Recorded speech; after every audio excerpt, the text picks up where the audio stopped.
மவுலிவாக்கம் அருகே 17 வயது சிறுமியை பாலியல் வன்கொடுமை செய்த நபர்களால் பரபரப்பு ஏற்படுத்திய நிலையில் 6 பேரிடம் போலீஸ் விசாரணை மேற்கொண்டு வருகின்றது.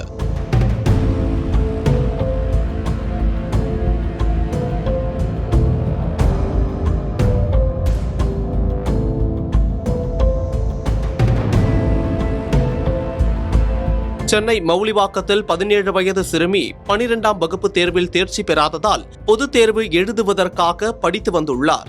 இந்த நிலையில் நேற்று இரவு வீட்டிற்கு மிகவும் சோர்வுடன் சென்ற பெண்ணை கண்டவுடன் பெற்றோர் அதிர்ச்சியடைந்து கேட்டபோது வாலிபர்கள் 4 பேர் தன்னை பாலியல் வன்கொடுமை செய்ததாக தெரிவித்ததால் அதிர்ச்சியடைந்தனர்.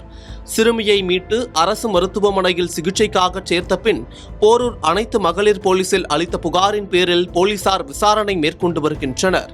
மேலும் சிறுமியின் நண்பருக்கு உடல்நிலை சரியில்லாததால் அவரை பார்ப்பதற்காக குன்றத்தூர் பகுதிக்கு சென்றுவிட்டு வீட்டிற்கு வந்ததாகவும், அப்போது அவரது நண்பர் இருசக்கர வாகனத்தில் வீட்டிற்கு அழைத்து செல்வதாக அழைத்துச் சென்றவர் மாங்காடு கிருகம்பாக்கம் பகுதியில் உள்ள காலி இடத்திற்கு அழைத்துச் சென்றவர் தனது நண்பர்களையும் வரவழைத்து சிறுமியை பாலியல் வன்கொடுமை செய்திருப்பது முதற்கட்ட விசாரணையில் தெரியவந்துள்ளது.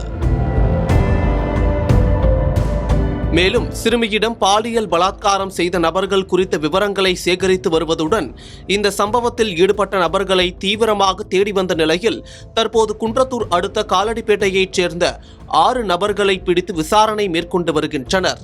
இதில் முகமது என்பவர் சிறுமியை பாலியல் வன்கொடுமை செய்தது உறுதியானதை அடுத்து அவரிடம் தொடர்ந்து விசாரணையானது மேற்கொள்ளப்பட்டு வருகிறது.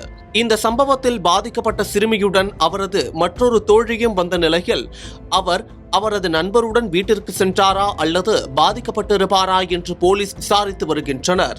சிறுமி வசிக்கும் பகுதி சென்னை போலீஸ் கமிஷனர் எல்லை பகுதியிலும், சம்பவம் நடந்த பகுதி ஆவடி போலீஸ் கமிஷனர் எல்லை பகுதியிலும், குற்ற சம்பவத்தில் கைது செய்யப்பட்டவர்கள் தாம்பரம் கமிஷனர் எல்லை பகுதியை சேர்ந்தவர்கள் என்பது குறிப்பிடத்தக்கது.